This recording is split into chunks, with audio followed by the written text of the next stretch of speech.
How do you price a sports card when there are zero sales to compare it to? No recent sales, no price history, nothing. This is where most people guess and get it completely wrong. If you're new here, my name is Eric Michael. I've been buying and selling sports cards since 2015, and in this video, I'm going to show you exactly how to price a Pop 1 card or any cards with no comps using the same approach experienced collectors use. And if you want the full step-by-step breakdown, I put a free PDF in the description below. You can use it anytime. Let's get into it. I'm gonna share my screen here and let's take this card for example. This is the card I'm gonna use. This is 2024 Gold Prism Michael Penix PSA 9. Now, first and foremost, this card, if you look it up on Card Ladder, there is a PSA 9 sale of $3,900. So I'm going to go over pricing Pop 1 cards in a few different ways. So this card's rare, and this card sold December 4th. While I'm speaking right now, it's a few months later. So this card is not worth $3,900 anymore. It's probably either worth more or less because we all know how much sports cards moves, right? So what's it worth today if you wanted to buy it? So the easiest route to do this is if you just go over to Market Movers, which is the app I like to use, and just find a common card. So a common card would be like a Silver Prism PSA 10. This card sells all the time. This is very basic math here, and I do this probably daily, is I just look and see, okay, this card sold December 4th. Let's see what this card is doing December 4th. December 4th, you could see his Silver Prism PSA 10 was, let's call it right here, about $100. Today, the last sale is almost double. $195, $202, $203, so just about double.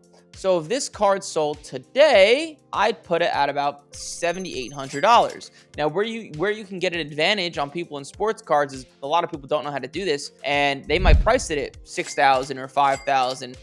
Only looking at this last sale, but not realizing all of his other cards have went up. This card just hasn't went up yet because it doesn't sell a lot, and there's no new sales. So that's how to price a card if there was only a sale a few months ago or beyond. Okay.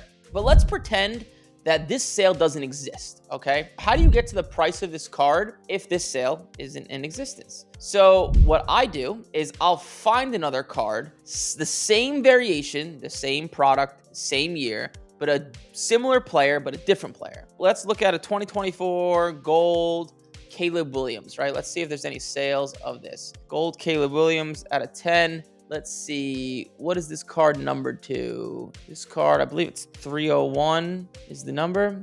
A Beckett 9.5 and a PSA 8 recently sold, okay? So I don't know what this is worth, right? But a gold, let's get rid of the bold, just to put some data here. A gold Caleb Williams Prism BGS 9.5, we just discovered, sold for $48,000. That's pretty crazy, but that's what it sold for, $48K. And then the other piece of data we have here, because this is a rare card, there's not going to be a lot of sales of even different players like Bo Nix or any of them. But a PSA 8 sold for $22,800. So gold, Caleb Williams, Prism, PSA 8 sold for $22K. So just me being in sports cards, because I've been doing this a while, I can make the inference or the educated guess that a Prism PSA 9 would be worth in the 30 to 33K ballpark. Okay, this is a rough guess, but it helps being in sports cards. But it's somewhere between a PSA 8 and a Beckett 9.5. So then the question is,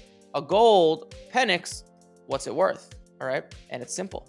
So Market Movers actually makes this really easy. You can compare lower end cards and see how much more or less the player is. So let's take a Silver Prism PSA 10 because this is a common card that sells frequently.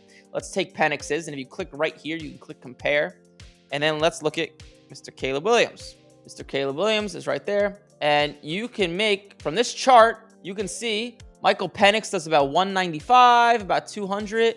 And right now, right, Caleb Williams, 820, 890, 798, 851. It hovers around $800, maybe a little bit more. From this chart, I can easily say that Caleb Williams is worth about 4 times Michael Penix, right? Pretty obvious from this chart. So if we take this number, right, let's call it $32,000, and then we divide that number by 4 because Caleb Williams is worth 4 times more than Penix, you can see that a Penix Gold PSA 9 would roughly equal $8,000. Okay. If you remember in the beginning of this video, right, I was talking about how to find a sale of something if there hasn't been a sale in a while, right? And we did the math and we discovered that this card right here, this card that sold December 4th, his value is about double since then. So it comes to about $7,800. That number is eerily close to this number, right? So these are the different ways how to find sales of cards that either A, have no sales, you find other similar players, their lower end cards, and see how much more or less it is, and then just do the math. Or if the card hasn't sold in 5 months, you just look at a base level card of the player because there's frequent sales to see how much more or less the player is. And I do this all the time, and this gives you a huge competitive advantage because you're able to comp cards out where other people don't know what they're worth. And all businesses at the end of the day, sports cards, real estate, stocks, anything, it's just having an information advantage. That's really all it is. Hopefully that helped you out just a little bit. That took me a long time to learn. I know I did it in a 5-minute video, but it took me years to learn that. There's a free PDF down below in the description of exactly what I'm talking about. Like, comment, subscribe. I'll see you in the next one.